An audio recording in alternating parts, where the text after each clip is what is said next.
Terima kasih Anda masih bersama kami, pemirsa. Direktur Jenderal Penyelenggaraan Pos dan Informatika Kementerian Komunikasi dan Informasi Republik Indonesia, Profesor Ahmad M. Ramli melakukan kunjungan kerja ke Gedung Pers Bali, Ketutnada, Denpasar.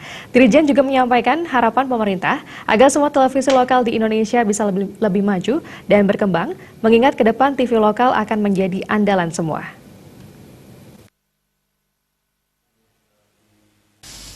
Dalam kunjungan kerja ke Gedung Pers Bali, Ketutnada, Denpasar, Dirjen Penyelenggaraan Pos dan Informatika Kementerian Komunikasi dan Informasi Republik Indonesia, Profesor Ahmad Ramli menyampaikan sejumlah hal, diantaranya komitmen mendorong perkembangan televisi lokal. Apalagi pemerintah saat ini ingin TV-TV lokal di Indonesia bisa lebih maju dan berkembang, karena ke depan TV lokal akan menjadi andalan semua. Hal ini sama dengan karakter media massa, bahwa kedekatan berita dan informasi dengan masyarakat setempat itu akan menjadi primadona tersendiri dan tidak ada kesenjangan antara yang ada di Jakarta dengan daerah. Sehingga, keberadaan TV lokal untuk kepentingan masyarakat setempat sangat penting.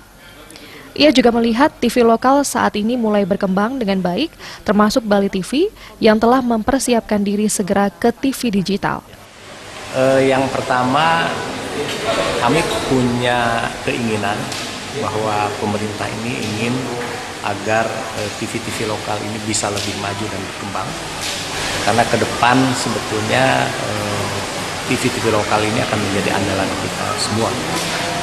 Saya kira ini sama dengan karakter dari media massa, bahwa kedekatan pemberitaan dan informasi dengan masyarakat setempat itu akan menjadi primadona sendiri, dan tidak ada kesenjangan antara berita yang mungkin ada di Jakarta dengan di daerah, sehingga keberadaan TV lokal untuk kepentingan masyarakat setempat itu menjadi sangat penting. Sebelum melakukan kunjungan kerja ke Bali TV, Dirjen Penyelenggaraan Pos dan Informatika Kementerian Komunikasi dan Informatika Republik Indonesia, Profesor Ahmad Ramli, juga mengunjungi sejumlah TV-TV lokal di Indonesia. Pera Widya, Bali TV.